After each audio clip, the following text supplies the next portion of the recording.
Welcome to Sexy in Toronto City. My name is Beatriz Vieira. I'm your host. And today in the house, we have the honor, the privilege to have with us Scott Avon Davis.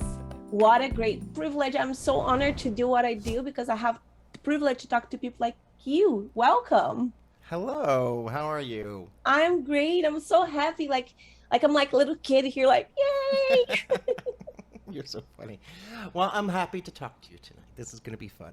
Everybody's gonna be happy to get to know you. Like I have a few friends that they're Brazilian and they are like in the music industry, and by listening to you as a Broadway composer and lyricist, they're gonna be so passionate about to know who is it is. So It's interesting. A lot of people like that follow me. Well, a lot of people follow me because of one thing, because of humor, and yes, they're very surprised sometimes to find out what I actually do with my life. yes, yes. I was like that. I was like, I found you on TikTok, and then I was like, oh, I love this person so much. I want to get to know him. And then I went to your Instagram, and then I found out that you actually are like you were an actor, and now you're a composer lyricist, and That's correct. also you vocal and piano coach. Yes. Yes, virtually. I sit right here and I do it Well, all this is day. amazing. Okay, Scott.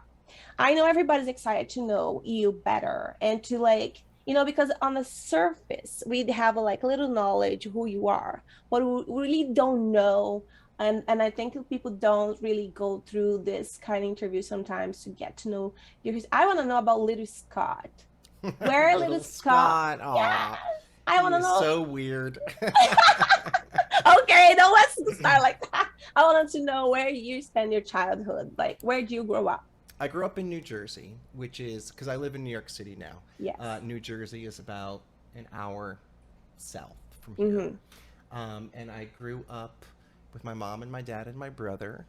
And I just was a weird little kid. I was different. I was obsessed with all like magic things. Yeah. I was the kid who was 8 years old who wore a black cloak because I was pretending to be a wizard or something like that. Like Oh. that was me. And it's funny because the earlier part of my life, I was very close with my grandparents, Mm-hmm. and they bowled. They were very into bowling, and I loved going bowling with them. So much that I actually wanted to become a professional bowler. Wow. So on the weekends, my grandfather would take me down to Atlantic City, and I would train with a professional bowler. And I was on 4 leagues, and I thought that's what I wanted to do. And then I fell into drawing. I've always loved to draw and do Okay. cartoons, and Mm-hmm. I wanted to do that for a while. And then when I found music and theater when I was about 13, I guess. I just said goodbye to everything else and I said, oh no, this is what I'm supposed to be doing. But I Wow. was always a little sarcastic little kid. And what's your background? um, just I think I don't know for sure, but Okay. some I think I'm half. What was told to me was I'm half Romanian and half Czechoslovakian. Wow, that's a beautiful mix. Yeah, and a little bit of Um, Norwegian, I think. But again, I don't know for sure. I could be totally. They could be wrong. I don't know. I think that's what okay. it is, though. Okay, great. Very So Romanian. A lot of Romanian. Romanian. Wow. And when you find out about the theater and all that, you were an actor before as well. Do you remember your first project that like you knew like you were passionate about it and how that happened? Oh my gosh, absolutely. So when I started liking theater, I guess I was 14, 13. My school was doing The Wizard of Oz, the musical. And I had never sung anything before, and I'd never been in a show before. But I really wanted to play the Scarecrow. I don't know why, but that was just what I wanted. And my mother, because my mother was a singer as well. She used to write music and sing with the band, so she really understood music. I didn't. So she got this little keyboard, this little Casio keyboard, and I would come home from school and she'd like play a note. My piano's in front of me. Sorry, but Oh, I would she would play a note, and she would make me like match it with my voice, you know, and try to match the pitch.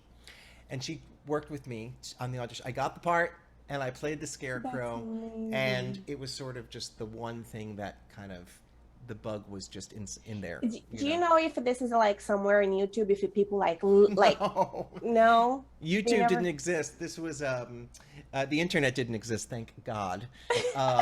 For most of what I did when I was a kid, the internet didn't start till later. But I no, I think somewhere in my mom's house there is an old VHS videotape Wow, of that production. But that's I so remember cute. that when it was over, Uh, my father had a video camera, and they were big back then, and he interviewed me when it was over, and he said, and how do you feel about what you just did? And I was in this costume with straw, like actual straw that might, you yeah. know, from the farm, in Wow. as the scarecrow, and it was itchy, and I hated it. And I remember saying to him, he said, how do you feel? And I said, I'll tell you how I feel. I was 11. I said, I'll tell you how I feel. The next time that I have to put straw into my chest, I'm going to get paid for it. That's what I said. It's on videotape somewhere. That's awesome. That's really good. So after you done that, and then how it happened for you to jump into that and then going like leaving your acting career and then say, okay, this is not, how do you feel like it was your call to become now a vocal and piano coach, composer, lyricist? So it's sort of an interesting story. I spent my whole life training. My goal was to be a singer and to be on Broadway as an actor. Um, and I went to college for it. I mean, I've just so you know, I started playing the piano when I was 11 because I taught myself. I never really had a piano Wow. lesson. I Wow. just fell in love with it and forced myself to learn how to do it because I loved it so much. It was separate from acting, but that's just something I like to do. That's amazing. But I never wanted to be a writer. I never thought about music that way. I just wanted to be on Broadway as a singer. And Wow. so I went to college, and then I went to another college, and then I was in a college here in New York, and I met a teacher who became a big mentor of mine, and really worked with me to be an actor and a singer. Oh. And he had cancer that kind of took his life, and like Oh. within about a year that I had met him. And I said, oh, well, you know, and so I continued my career as an actor. And I worked until I was 30 years old um, as an actor professionally. And then when I was doing an off Broadway play here in the city as an Uh-huh. actor, I had a dream. And in the dream, I dreamt of my mentor, Brian, who I hadn't thought of in, Wow. in 2 decades or a decade. And in the dream, because you know he had lost all of his hair and Yes. all of that. In the dream, he was sitting on a park bench and he had all of his hair and he had his arms out like this and he wanted to hug me.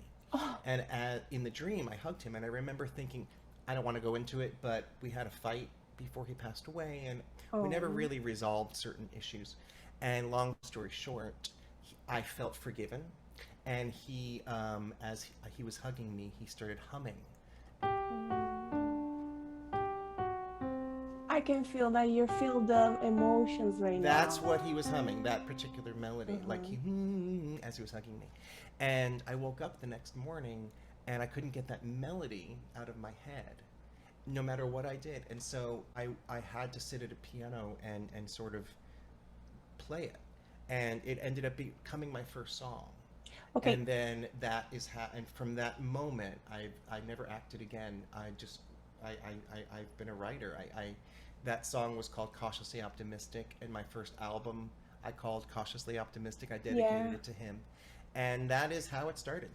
Wow. What amazing story. This is like, sometimes I had an interview last week and with this therapist and psychologist, and she was amazing saying about what is to be an orgasmic person. And it's just like you are that because you create. and you feel the emotions when you're creating, and Yes. you absorb the moment. And I feel a lot of us has this moment where we are creators and the creation come to us, but we completely ignore because we don't want to believe in the other aspect of life, which is energy. It's the universe bring to us and all of that. So I love that story. It's so powerful.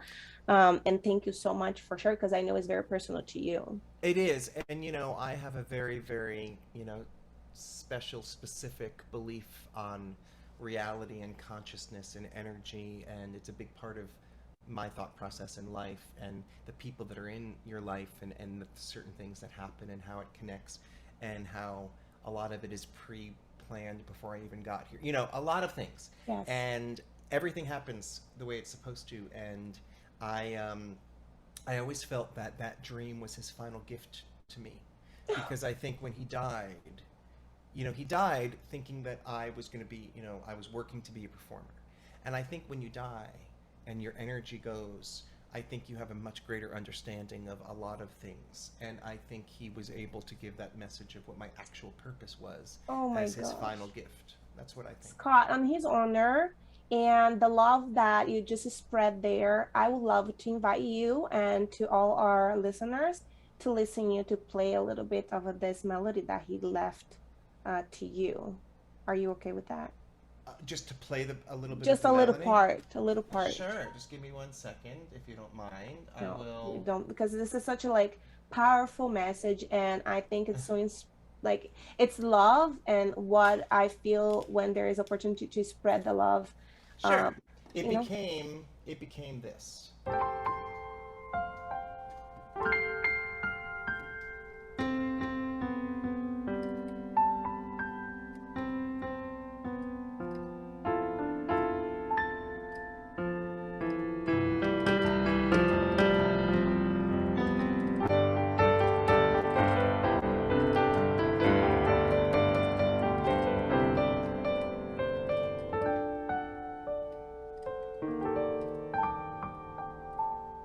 That's beautiful. So Thank that's you a song so called much. "Cautiously Optimistic," and that is it's sort of what I built around that melody that he. That's awesome. Thank you so much. This is Of like course.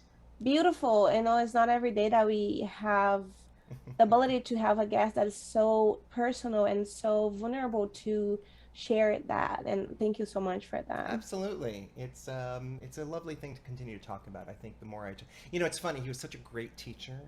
He was such a great teacher of theater and Hmm. acting, Hmm. and I now coach, and I always teach his method and the things that he taught me. I'm able to continue to teach, and I just think it's been certain people in your life were meant to be there to Yes. shape you. So anyway, that yes, Thank that's you. that. So, okay, now we went through your childhood, which is amazing, your career.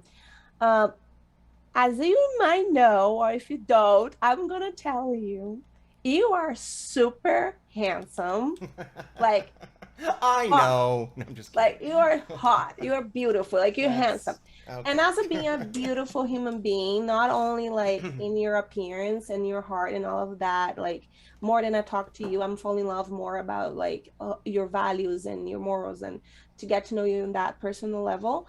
Um, People think that, you know, when you are in this kind of lifestyle, being an actor, being on the Broadway and all Hmm. that, we have privileges and we never gonna suffer about love pain, and like there's no such a thing. Now, how was your dating life? Because now it's another story. Like let's not jump in. Let's go to, have you ever had a headaches dating? No, everything has been perfect my entire life. No, the truth is, yes. I have had a very toxic and arduous history with relationships, and a lot of it. It's funny. Looks, physical look. It's like somebody saying to somebody, "Oh my God, you're so gorgeous. Why are you single? You know, that kind of thing. Yes. And it's such an in a way it's a little insulting because that means that is the only thing that Yes. we and I mean, yeah, it gets your foot in the door. It gives you certain privileges and certain opportunities and meetings, you know, but if you're going to be in a relationship, if you're going to be in love, if you're going to be healthy, whatever, it goes way deeper than that. So for me, you know, I I started dating younger. You know, I think when I was 15, 16, I had a serious relationship. Um, and, you know, you're a kid, so that doesn't really count. And then when I was in college, I was the kind of person, see, I've been on my own for such a long time. Mm-hmm. From the time I was 17, I've been on my own financially, and I've been on my own a lot of ways emotionally. Mm-hmm. And I think because your past and the situations you've been in always kind of play a part as you get older with people you meet and then the situations that you then create with them Mm-hmm. because you feel like that is what you should, you know. Yeah. I found myself being in relationships with people who were broken and who I felt that I needed to save, or Yeah. who I felt. I mean, you know, I have a history of people who, you know, abused alcohol, abused other kinds of drugs, um, and I was always sort of the caretaker, the one who, you know, would, I don't know, be the rational, sober one in a way, Mm-hmm. and try to help and take care of that person no matter what they did to me. And that was my own lack, I think, of Mm-hmm. self-love and self-worth because I didn't know that I deserved anything different. Not Mm-hmm. that I was Mm-hmm. ever told that. I think Yeah. I just sort of grew up feeling as if no matter what, love was the most important thing. And no matter what, no matter how they treated you, no matter the situation, it was more important to have that family because I never, my whole family situation, as much as I love my family, it was never really like The a core, anchor. the anchor or the Uh-huh. core family. Because we were all very separate with, you know, there was divorce and there was other Yeah. things. And we love each other very much, but it was just a separate sort of lifestyle. Yeah. And so, because of that, I think we all tried to meet people and other people to sort of recreate a sense of family for ourselves. Mm-hmm. And sometimes that was more important than the actual person Yeah. and or the idea of it.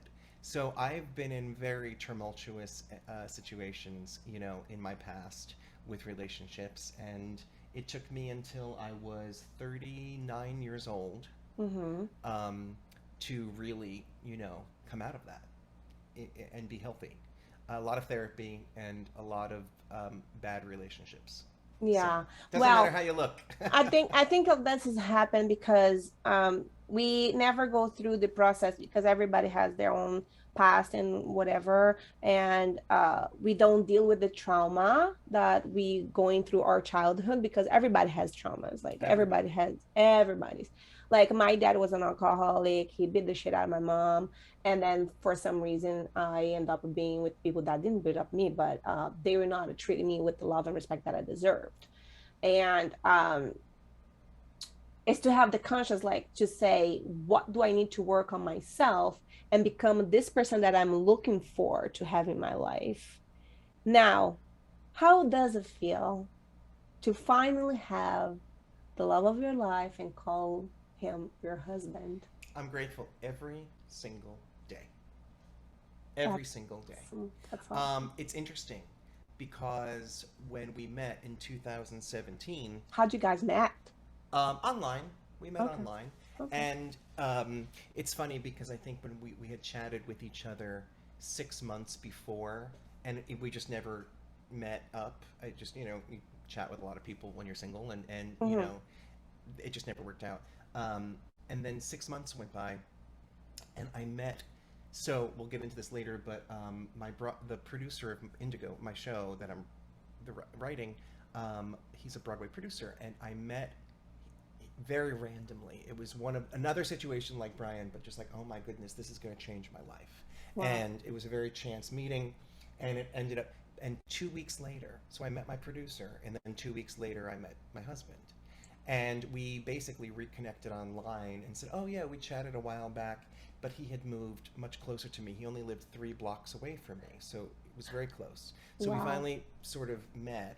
And then I think it was from that first meeting that he went home. You know, we later that day, I called my best friend and I said, so I just met someone that's going to be important. It's exactly what I said. And apparently he had said the same thing to his friend.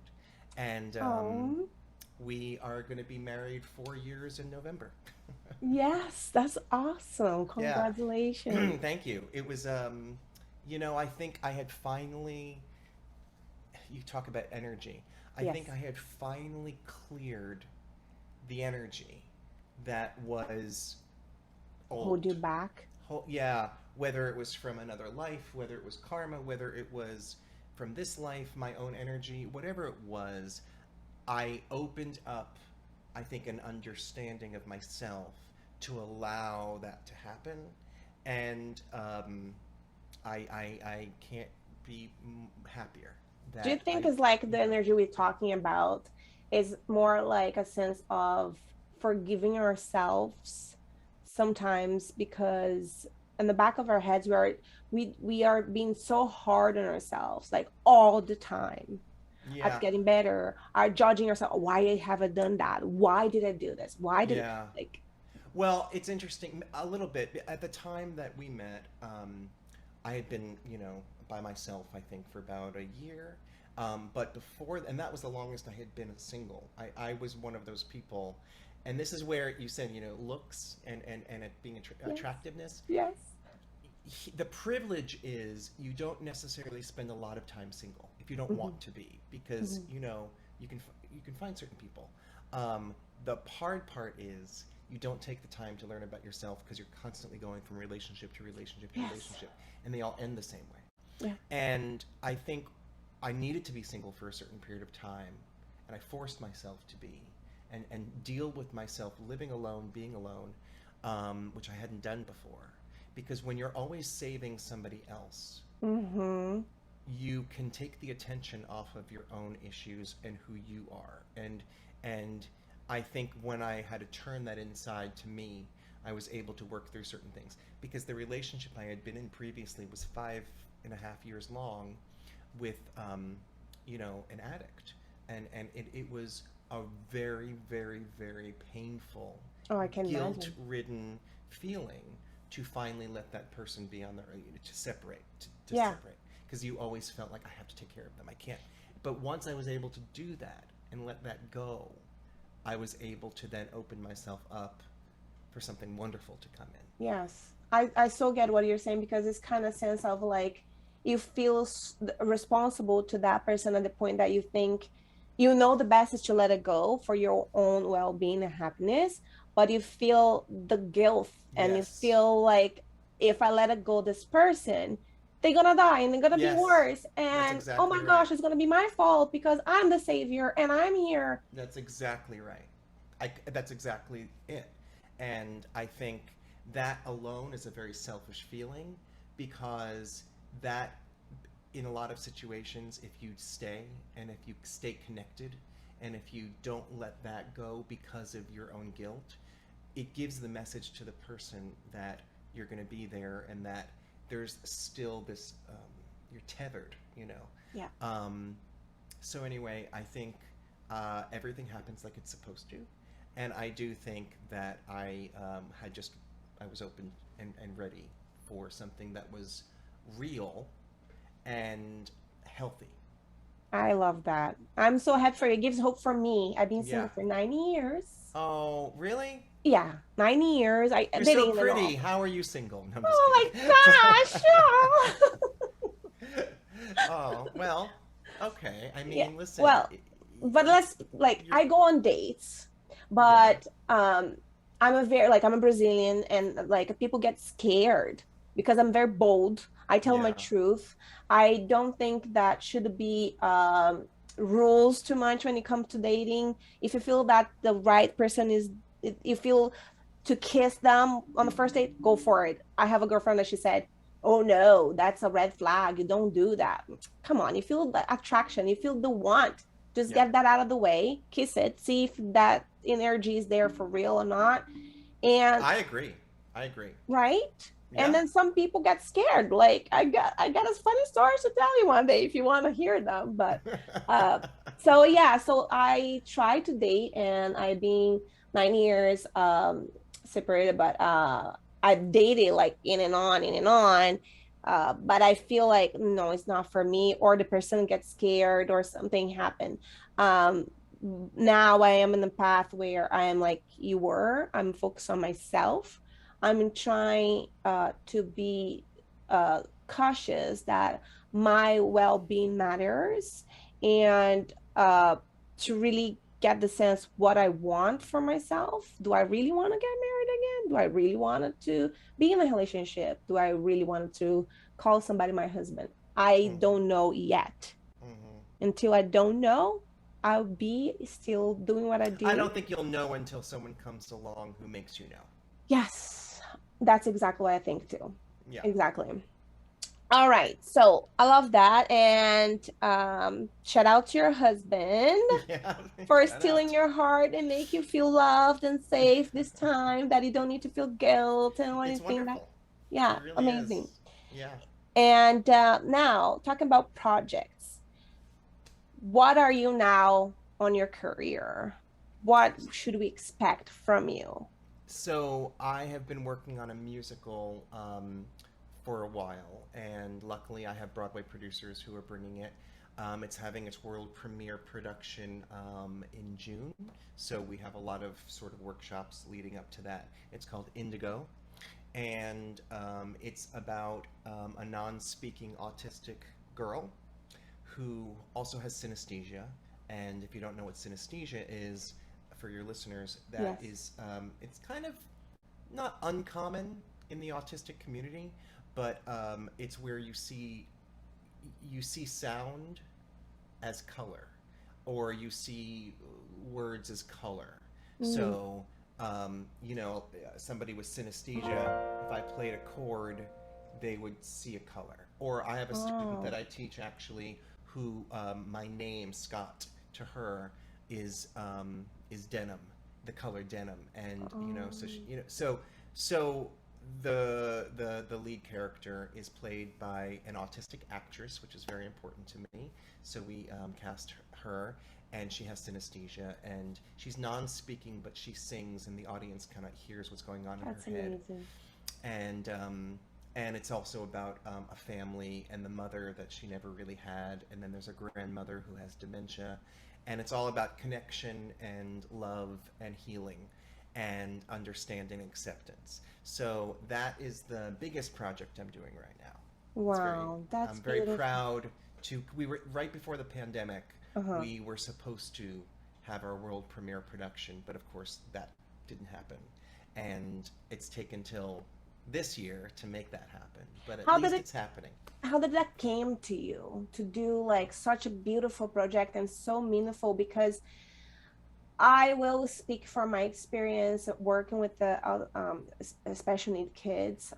There's not a lot cautious to give a service to them, to give us a voice, to give them a sense of it, to tell them, we understand you. We want you to feel special. We Mm-hmm. want you to enjoy life Mm-hmm. with the light and as much like, for example, how can we make autistic children's feel that they're not weird when they speak, or their quirks is okay.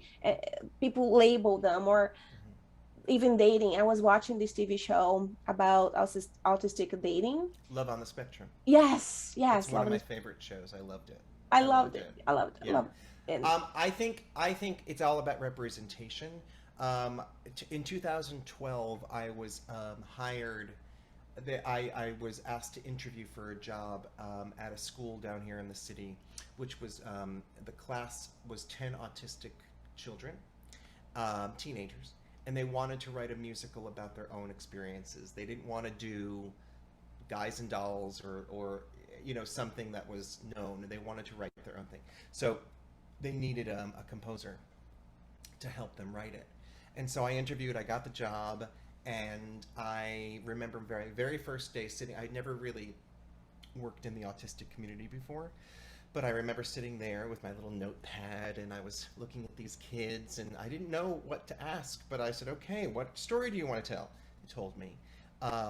They wanted to write a story about a group of kids who were being bullied at school, but there was a storm and they got special powers and they were able to overtake, the Oh. bullies. And we called the show Powerful Day. And I remember asking the first day, I said, well, how would the show start? What do you want the audience to know about how you're feeling? And a girl, Chelsea, raised her hand and she says, I just want the world to know everything that we're capable of. And I wrote down on a piece in my notebook, I said, so if the world only knew. And Mhm. I went home that weekend and I wrote a song called If the World Only Knew, which is now sung all over the world, by the way. It's been my most successful song. It's done all over the world. And Australia and France and Iran and Iraq, you name it. And I put it on my second album. But I wrote the song and it sort of was really great for them. And then I wrote the show. We won an award for it. And then from there, they filmed a documentary that I'm in called Spectrum of Hope. You can watch it online, Wow. where I take those kids to Atlanta and do this big performance. Um, it got me to thinking at that time that these kids are wonderful and powerful, and especially filming the documentary, I was able to see firsthand that we had no idea what they were capable of, if given the chance. Yeah. And I made it my mission to sort of bring something to Broadway that represented them.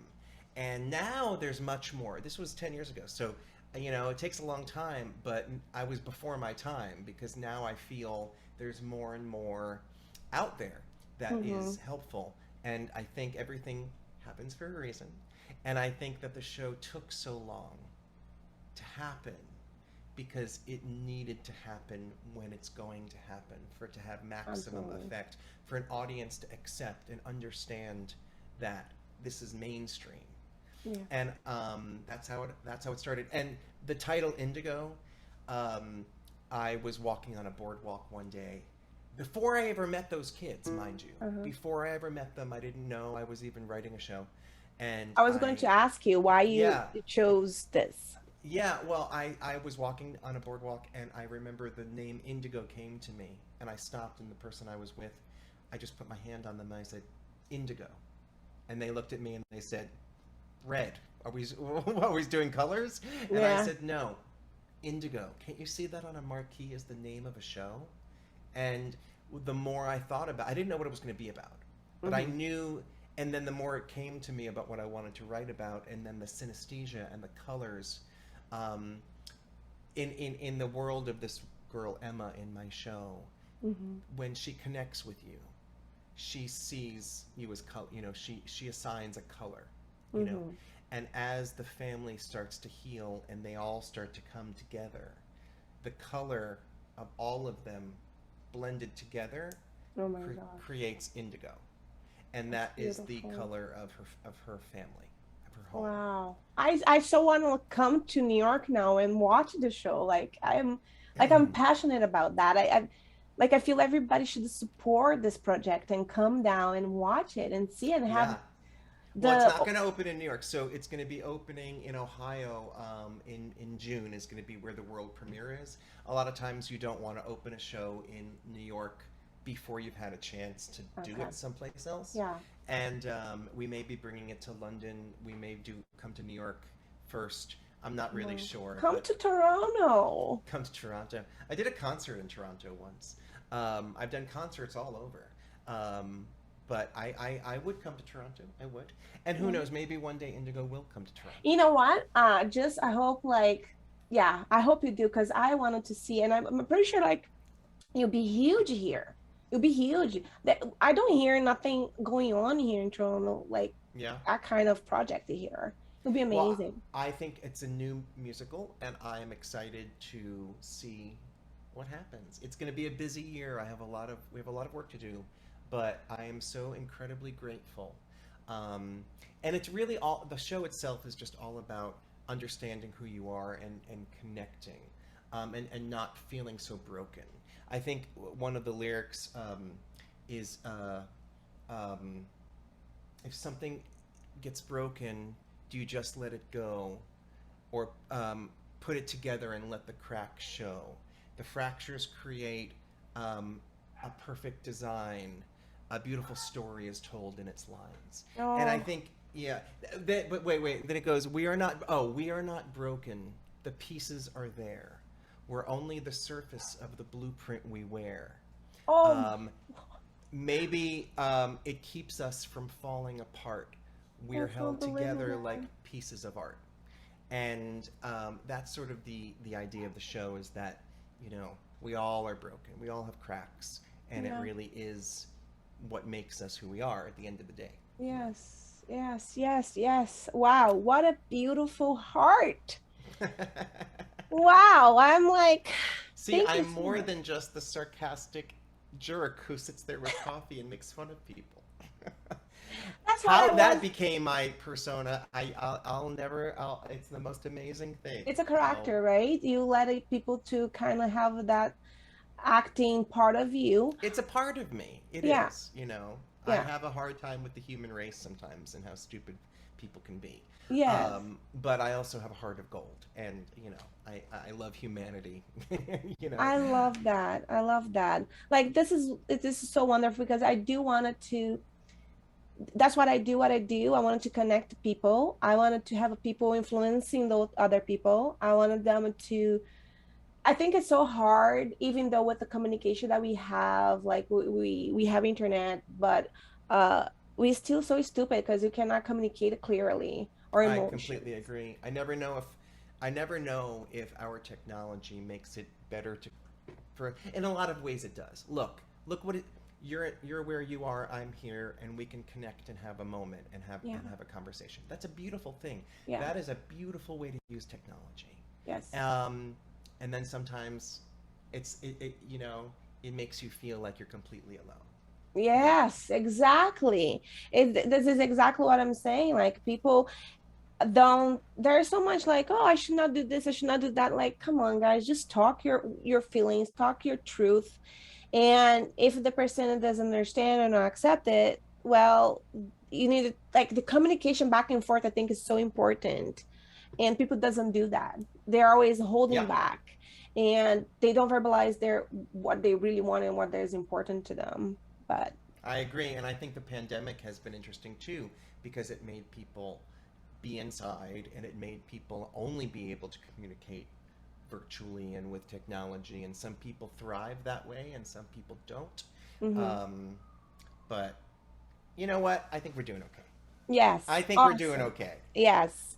I'm gonna finish this by asking you where people can find you.